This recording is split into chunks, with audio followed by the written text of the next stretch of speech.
Imposible ang gusto mo. Wala akong ibang minahal kundi si Soledad. At masaya rin ako sa piling niya. Palihim kitang minahal sa loob ng maraming taon. Pues nagkamali ka ng lalaking minahal mo. Hindi kita mahal. At hindi rin kita magagawang mahalin. Mas maaga mong tatanggapin, mas madali yun. Pagsisisihan mo na minaliit mo ko, Alfredo. At sa pagkakataong ito, seryoso ako. Gagantihan kita sa paraang pinakamasakit para sa'yo. Maghintay ka lang!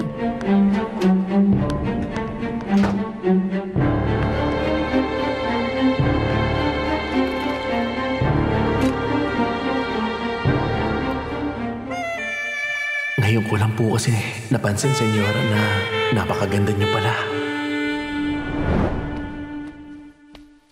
Pasensya na, senyora. Wala pa sa bahay si Abril, kaya di ko mahanap ang planchado kong damit. Alam niyo ba kung nasaan? Ano bang nangyayari sa akin? Wala namang kwentang lalaking yon. Para akong nababaliw. Para na akong naihibang.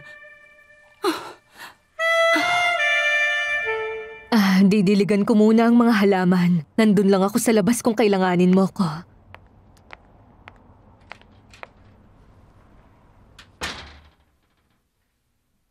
Bakit?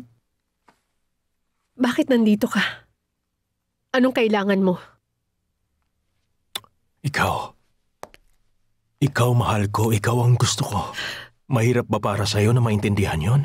Pakiusap naman. Rosalinda, mahal ko. Mahal kita. Hindi ako tumigil sa pagmamahal sa'yo. Lagi kitang iniisip. Pero kasal ka na. Sinabi ko na kung bakit. Umalis ka nang wala man lang paliwanag sa akin. Ang akala ko iniwan mo na lang ako dahil mahal mo si Alex Dorantes. Na mas gusto mo siya kaysa sa akin. Ang dami na nating nagawang mga pagkakamali. Pero maayos pa natin lahat ng to. Hindi laging may pangalawang pagkakataon. Kaya wag natin tong sayangin. Pero kasi gulong-gulo pa rin ako sa nararamdaman ko. Dahil ba, hindi mo na ako mahal? Hindi mo na ako mahal? Pero yung nakaraan, yung kasalukuyan, gumugulo pa rin yun sa isip ko. Hindi ko pa rin talaga kayang kalimutan ng lahat. Hindi sapat ang paghingi ko ng tawad para mapatawad mo ko. Hanggang ngayon naririnig ko pa rin ang sigaw mo nung gabing nagkasunog. Hanggang sa nagpalaboy ako sa kalsada, walang kalaban-laban.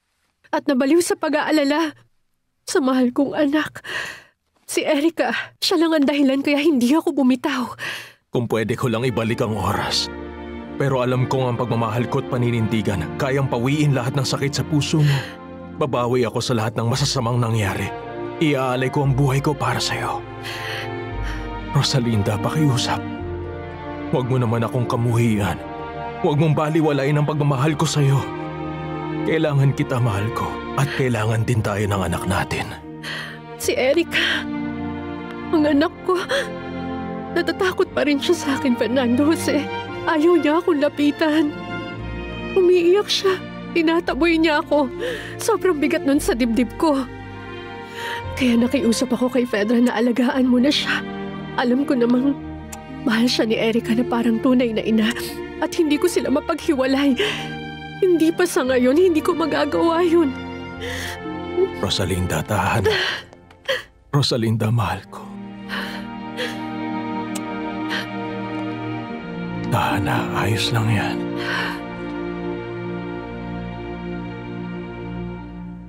Rosalinda.